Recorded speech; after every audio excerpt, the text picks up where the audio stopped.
Split. Share. Oh no, we broke the concept. Cut. When we take turns, we learn new ideas. We can learn from each other. Good problem solvers learn from one another. Do you have another one to add? So, say you're doing a project, like you and your friend are doing this project for school, and you have to do a partner work. You could see who, if it's like a poster on the landforms or something like that. You could see who's better at what, and then you could say, hey, you're better at drawing. Maybe you could do the drawing, and I could do some of the writing, and then you could swap off a little. Talk about sharing jobs.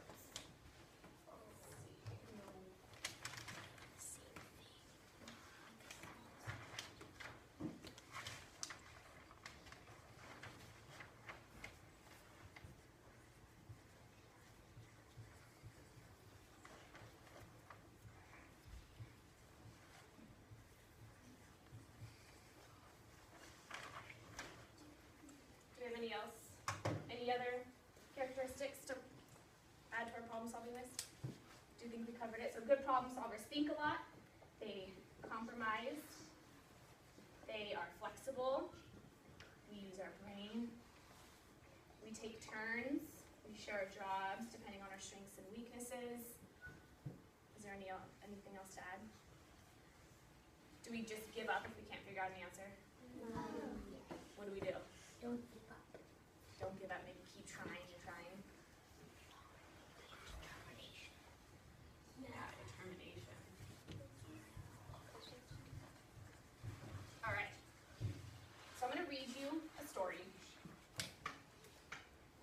that involves a farmer who is trying to problem solve and be able to count how many tails and feet there are. Okay, so here we go. I want you guys to listen really carefully. Listen carefully, because there is a problem for you to think about in this story. I presented the situation to the children. I took a ride in the country last weekend and drove past many farms. Who's driven past a farm before? At one farm, I noticed a farmer standing near the road, looking up at a hill in the distance. He looked very worried. I stopped my car and got out. Is something wrong? I asked the farmer. Yes, he answered. I have a problem that I need Mrs. Nixdorf's class to help me solve. What? I have one field up there on that hill. There are 4 goats, 5 cows, and 6 chickens. I know that because I put them there. There is also a fence around that field. I am just wondering how many feet and tails there are altogether. I'm trying to figure that out without climbing up the hill to the field to count them. I told the farmer that I knew a class of children that were learning about problem solving, and I thought this class could help him figure out this problem. So, this is what we're going to do. Before we go back to our seats, I'm going to tell you what our problem is going to look like. So first, when you get back to your seat, we're going to work in pairs. Okay, we're going to remember all of these strategies we came up with. Okay, we're going to compromise, we're going to think a lot, we're going to be flexible. Okay, 1 second.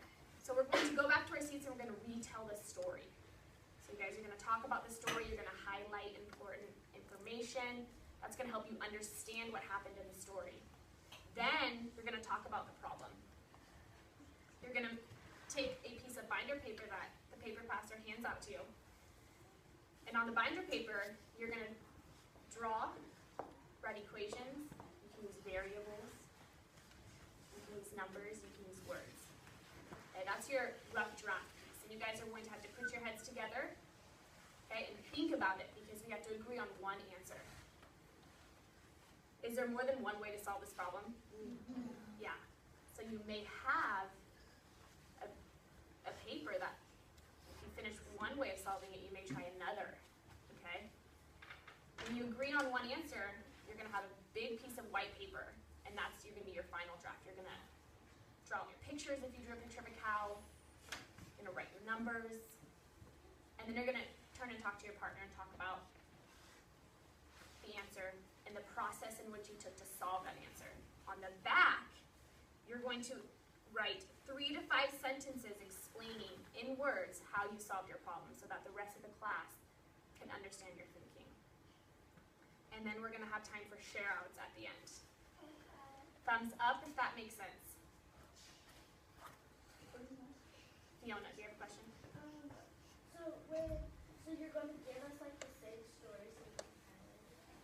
Well, I will put the story up under the doc cam if you need to look at it, okay? And on the back of the whiteboard, it says problem solving.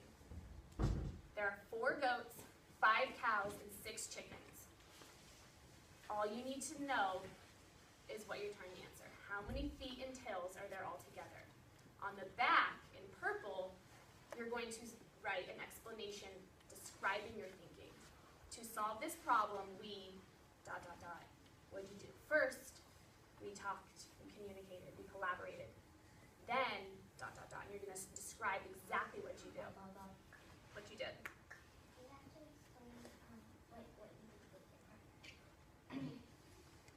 Olivia.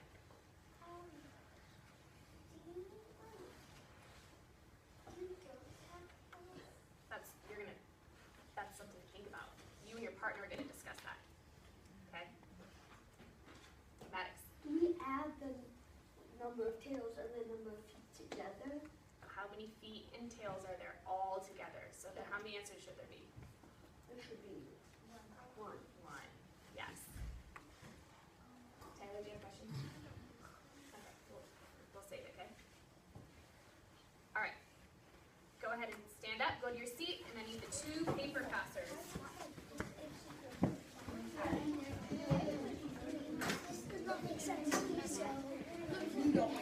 You're just sitting at your desk and your table partner. If you don't have a partner,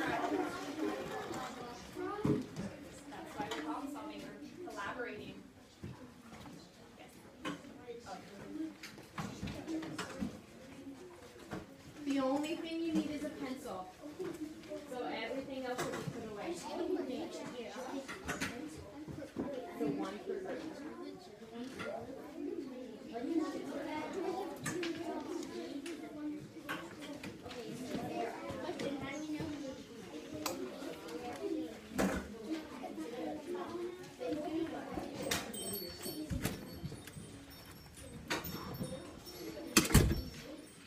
Can you hear that chime? You guys are frozen.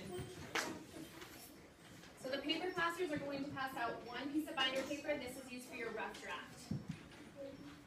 You're also going to receive 1 piece of cardstock paper. That's for your final draft. And on the back, your written explanation of how you solve that problem.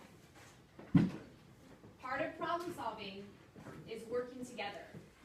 So you will have one person who's the recorder, who's going to write down, he or she's going to write down all the different ways that you and your partner have discussed about how to solve this problem. Okay? You're going to have one person take the information from the rough draft and write it in the final draft. Okay, but it's going to be a lot neater because we're going to use this rough draft as a way to brainstorm. So you may have many different attempts at solving this problem. When you come up with one answer you both agree on, that one answer will go here. And if you have time, then you can try a different way of solving it. Okay, and on the back, you're writing a written explanation. Does that make sense? So Zubin, you're just going to pass out 1 per table. Okay? Yep, and Tyler. So these 2. Just 1 piece of paper per 2 people. Person next to you is your partner. I will move you. Where's Olivia?